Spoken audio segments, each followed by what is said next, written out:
शहर से बहुत दूर एक गांव था। उस गांव में एक पेड़ था। उस पेड़ पर एक झूला लटका हुआ था, लेकिन कोई भी गांव वाला उस पेड़ पर बैठने की हिम्मत नहीं करता था। लेकिन एक दिन अहमद और उसकी बीवी सो रहे होते हैं।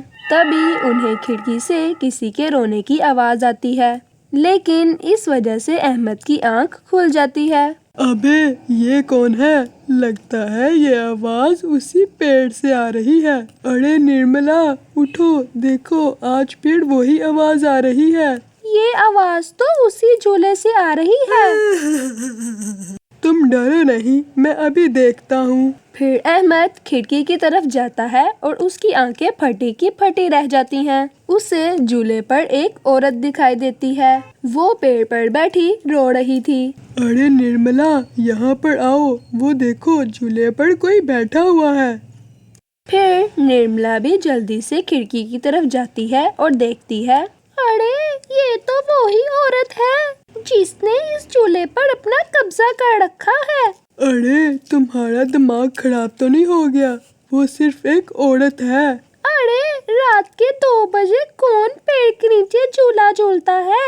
अब तुम रुको, मैं बाहर जाकर देखता हूँ।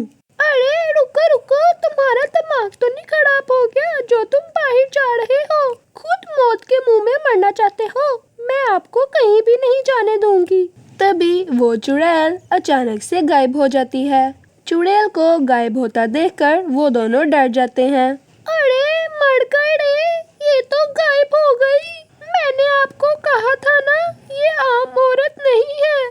तुम ठीक कहती हो निर्मला, जरूर इस झूले में कोई गड़बड़ है, तभी कोई गांव वाला इसके आसपास जाने से डरता है। हाँ जी, आज तक तो हमने इस झूले के बारे में सिर्फ अफवाह ही सुनी थी। आज तो मैंने आंखों से देख ही लिया। मैं अब इस घर में और नहीं रहने वाली। अगले दिन निर्मला का भाई अपनी पत्नी के साथ उसके घर आता है। अरे निर्मला बहन, कहाँ हो? अरे वाह, तुम आज तो तुम्हें अपनी बहन की याद कैसे ही आ गई? वैसे ही बहुत दिन हो गए थे, सोचा अपनी बहन को मिल ही आऊं। फिर वो ऐसे ही पूरा दिन बातें कर कर गुजार देते हैं। और फिर रात होने पर, बबलू भाई तुम नीलू के साथ इस कमरे में सो जाओ, हम दोनों साथ वाले कमरे में सो जाते हैं। और हाँ, अगर तुम्हें किसी भी चीज की जरूरत हो तो मुझे बता देना। फिर इतना बोलकर निर्मला और उसका पति कमरे में सोने के लिए चले जाते हैं। फिर कुछ देर बाद नीलू की नजर खिड़की के बाहर उस झूले पर पड़ती है। हाँ जी सुनिए, वो देखिए जरा, पेड़ के नीचे झूला लगा हुआ है। हमारे शहर में तो ऐसा कहीं भी देखने को नहीं मिलता। चलिए ना, मेरा बहुत मन कर रहा है झूला झूलने का। चलिए ना। अरे रुको रुको, अभी बहुत रात हो गई है, सुबह चलेंगे, अभी सो जाओ।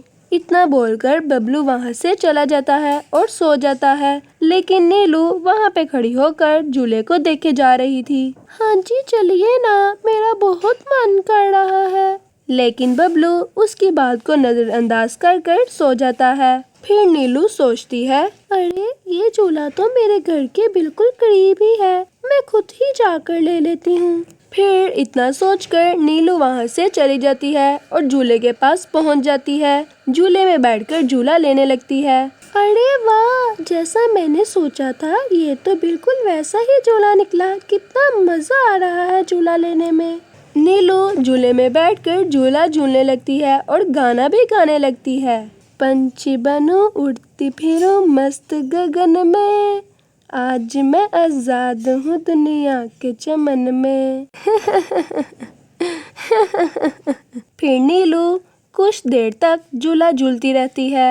अरे वाह, आज तो मजा ही आ गया। चलो अब घर चलती हूँ, ये ना हो कि बबलू उठ जाए और मुझसे नाराज हो जाए। फिर जैसे ही नीलू झूले से नीचे उतरने लगती है, उसको महसूस होता है कि किसी ने उसको पकड़ कर रखा है और वो झूले से नीचे नहीं उतर पा रही थी और वो बहुत डर जाती है। अरे अरे ये क्या, कौन है यहाँ? नीलू अपने आगे पीछे देखती है, कोई भी नहीं होता। अरे मर गई रे, इस झूले से उतर क्यों नहीं पा रही? बचाओ बचाओ, अरे सुनते हो, मेरी मदद करो, बचाओ। तभी नीलू की आवाज सुनकर बबलू की आंख खुल जाती है। वो दोनों मियाँ बीवी भी उठकर उनके कमरे में आ जाते हैं। अरे बबलू, नीलू कहाँ है? नजर क्यों नहीं आ रही? तभी अहमद की नजर खिड़की के बाहर झूले पर पड़ती है। नीलू उसके पास बेहोश पड़ी नजर आती है। अरे ये क्या हो गया? नीलू उस झूले के पास कैसे पहुंच गई? फिर वो तीनों भागते हुए झूले के पास जाते हैं। उन्हें नीलू बेहोश पड़ी नजर आती है। हे भगवान, नीलू तुम्हें क्या हो गया? नीलू, तुम्हें यहाँ नहीं आना चाहिए था। फिर वो सब अपने घर आ जाते हैं। सुबह होने पर नीलू को होश आ जाता है। नीलू, तुम ठीक हो ना? आज के बाद तुम कभी उस झूले के पास नहीं जाओगी। हाँ ठीक है, अब मैं नहीं जाऊंगी। फिर रात होने पर सब सो जाते हैं। नीलू की नींद खुल जाती है। उसकी आंखें लाल और पाँव उल्टे हो जाते हैं। नीलू दोबारा बाहर जाती है और झूला झूलने लगती है। हंसी की आवाज सुनकर सबकी नींद खुल जाती है। वो सब नीलू के कमरे में आते हैं। नीलू को वहाँ न देखकर परेशान हो जाते हैं। फिर वो सब खिड़की की तरफ देखते हैं। उनकी आंखें फटी की फटी रह जाती हैं। नीलू वहाँ पर बैठकर झूला ले रही थी। उसकी आंखें लाल हो रही थीं। अरे मर गई रे, ये नासपीटी तो दोबारा से झूला झूलने चली गई। अरे बेवकूफ बबलू, तू अपनी बीवी को संभाल कर नहीं रख सकता क्या? देख, तेरी बीवी आधी रात को कैसे झूला झूल रही है। दीदी मुझे माफ कर दो, मैंने इसे समझाया भी था। उस दरख्त के पास मत जाना और ना ही झूला लेना। अब जल्दी चलो, उसके पास चलते हैं। फिर वो तीनों भागते हुए झूले के पास पहुंच जाते हैं। ए नीरू, जल्दी से झूले से नीचे उतर। तुझे एक बार समझाया था ना कि झूला नहीं लेना, तो फिर झूला लेने आ गई। चल जल्दी उतर और घर चल। अरे इसके पैरों की तरफ तो देखो। मरगड़े, ये तो चुड़ैल बन चुकी है। अरे मेरी बीवी तो चुड़ैल बन गई, अब क्या होगा? भागो रे भागो, सब अपनी जान बचाकर भागो। मैं तो जीते जी विधवा बन गया, मेरी बीवी तो चुड़ैल बन गई। वो तीनों वहाँ से भाग जाते हैं। रास्ते में इन्हें कुछ गांव वाले मिलते हैं। अरे घसीटा, क्या हुआ? इतनी रात गए कहाँ भागे जा रहे हो? अरे भाई, इसकी बीवी शहर से यहाँ रहने के लिए आई थी, झूला झूल रही थी।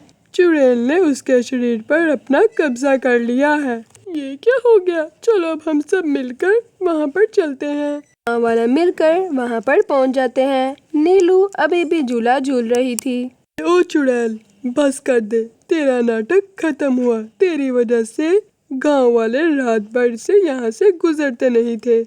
अब बस, आज तेरा खेल खत्म कर कर ही रहेंगे। बता दिया, आज तो इस चुड़ैल को जिंदा नहीं छोड़ेंगे। हाँ हाँ, सही कह रहे हो। इस झूले को पेड़ से काटकर अलग करना होगा। गाँव वाले खंजर लेकर झूले को वहाँ से तोड़ देते हैं। झूला नीचे गिर जाता है, बीज जमीन पर गिर जाती है।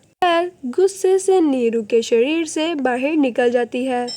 गाँव वालों, तुमने ये ठीक नहीं किया, तुम सब मरोगे। तो जल्दी से झूले को आग लगा दो, हो सकता है आग लगाने से ये चुड़ैल भी मर जाए। फिर गाँव वाला उस झूले को आग लगा देता है। झूले में आग लगते ही चुड़ैल भी तड़पने लगती है और कुछ ही देर में वो भी जलने लगती है। मैं तुम सब में से किसी को जिंदा नहीं छोड़ूंगी।